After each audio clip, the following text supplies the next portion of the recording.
For centuries, farmers have struggled to draw as much food as possible from the land.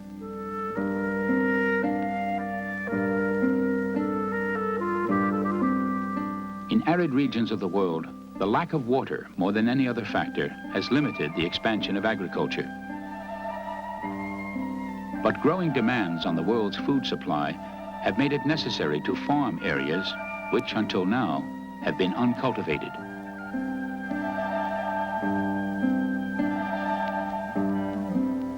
A full third of the Earth's land is dry and arid, yet more than 650 million people live in these regions.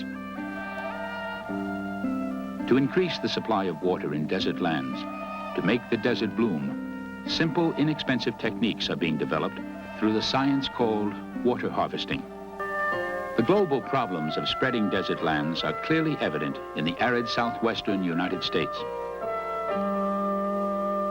Here, not long ago, large herds of cattle once grazed. As in many other places, there were too many animals for the land to support. The grasses gave out, leaving only mesquite bush, cactus, and sand. To stop new deserts from forming and to reclaim already arid land, Bob Dixon, a soil scientist with the U.S. Department of Agriculture, has invented a device that is showing promising results.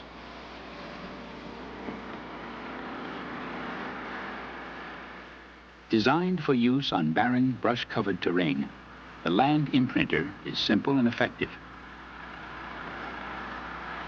Onto a hollow steel drum, geometric shapes have been welded.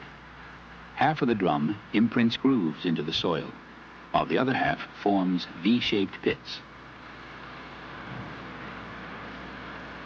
When filled with water, this land imprinter weighs almost 2 tons and easily crushes the brush into a mulch. With an attached planter, grass seed can be spread over the imprinted area. The grooves direct rainwater to deep pockets, which hold moisture and give the seed a chance to germinate.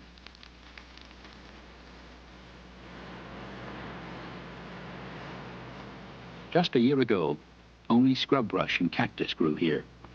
Today, this well-established stand of grass is the result of one rolling with the land imprinter.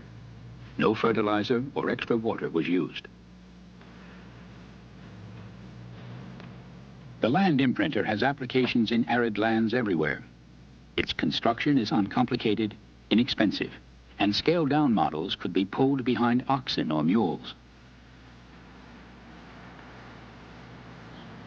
Soon, livestock will graze here again, but this time the herds must be kept small, or the land will quickly return to mesquite bush and sand.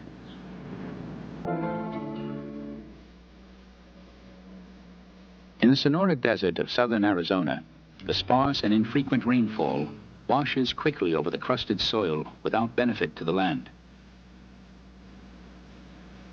John Griggs and Dr. Gary Frazier, scientist with the Watershed Research Center, have for the past 15 years worked to find a practical and economic way to harvest rainwater for livestock use. While forage grasses are important, available drinking water is essential.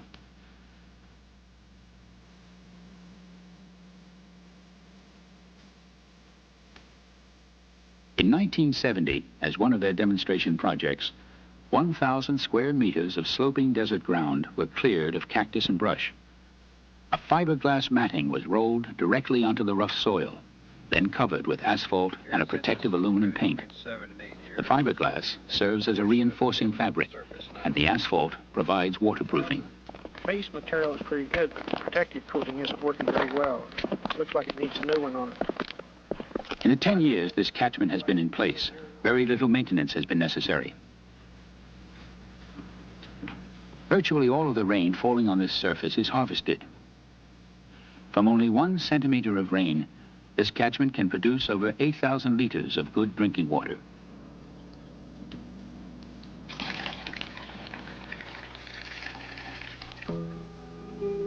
Many other surface materials for catchments are being evaluated. These long-term research studies measure the amount of runoff from various materials after each rainfall. The effects of wind, sunlight, and temperature are carefully observed. Among the surfaces being tried are metal foil, gravel over asphalt, concrete, artificial rubber, paraffin wax, and gravel-covered plastic. So far, no single ideal catchment surface for all conditions and locations has been found. Soils, climate, and costs are too varied. But research has proven that water harvesting works. Treating a surface to increase runoff from rainfall will provide water, often in large quantities, without requiring fuel or power. However, once water has been collected in ponds and reservoirs, another serious problem must be faced: evaporation. In arid countries, more water is lost through evaporation than is used productively.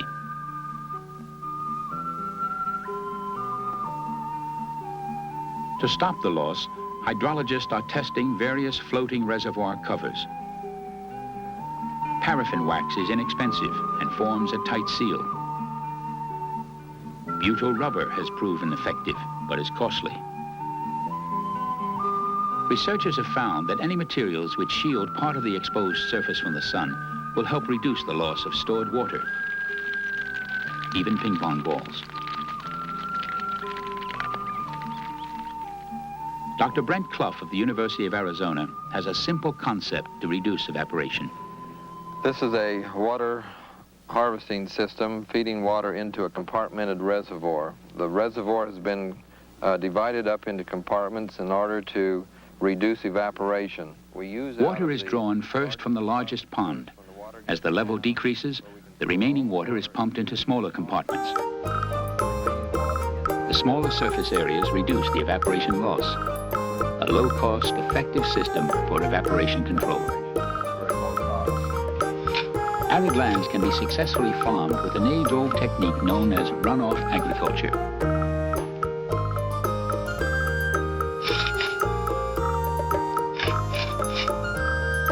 By preparing part of the soil surface as a watershed, rain will run off onto the smaller cultivated area. 2 centimeters of rain could concentrate as much as 8 centimeters of water on the cropped area.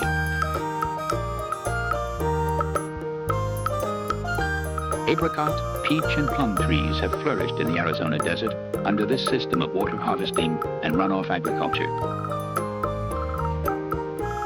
Archaeologists have discovered that these same techniques were used 4,000 years ago in the deserts of the Middle East.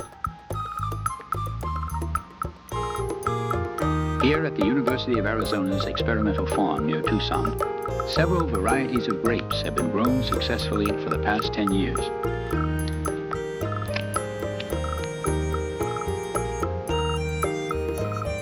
Runoff water, not absorbed by the plants, is channeled to a compartmented pond.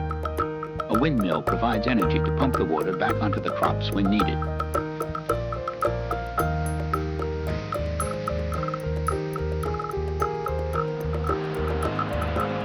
On a mesa in northern Arizona, runoff agriculture is being tested on a mammoth scale.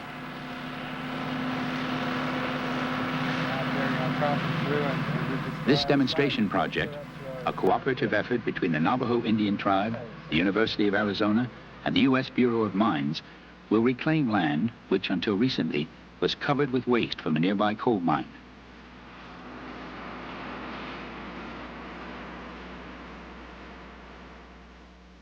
Water harvested from the compacted catchment surface is already being stored in ponds to be used for irrigation.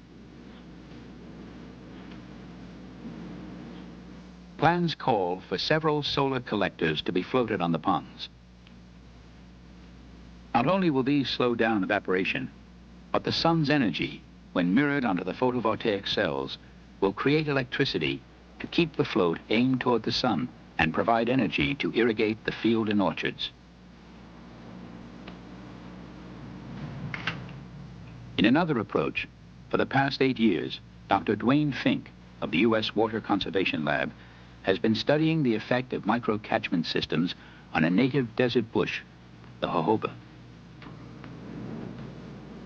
The jojoba thrives in the arid regions of Arizona, California, and Mexico, and could grow well in many other countries.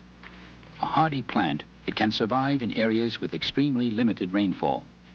The jojoba produces a high-quality, multi-purpose oil, which one day could be used in many ways.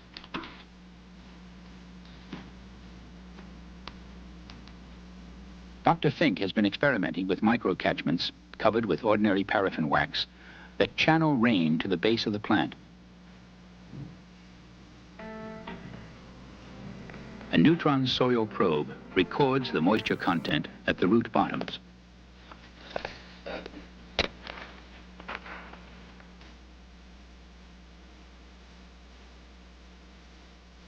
Results from this study have proven that harvesting water with microcatchments has doubled the size and productivity of the jojoba.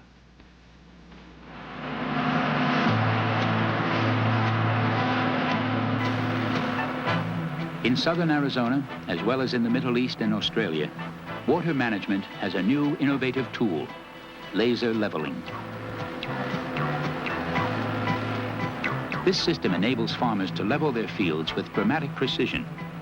Water for irrigation can then spread evenly over an entire field, reaching all crops in equal, measured amounts. This rotating laser transmitter sends out a beam of light in an absolutely level plane. The laser receiver, mounted on an earth-moving machine, signals the scoop blade to dig in or raise up, maintaining a constant distance between the overhead plane of laser light and the Earth's surface.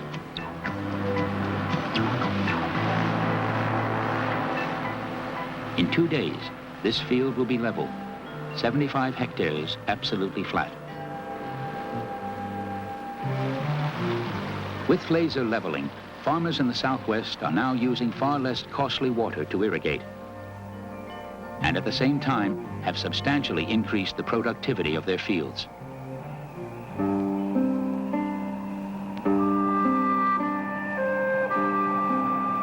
The annual loss of cropland around the world is staggering.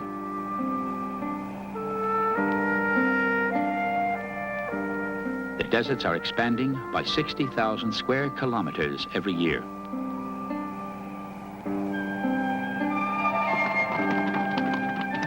Still more land is being lost to overgrazing and erosion. If there is to be enough food in the future, this trend must be reversed.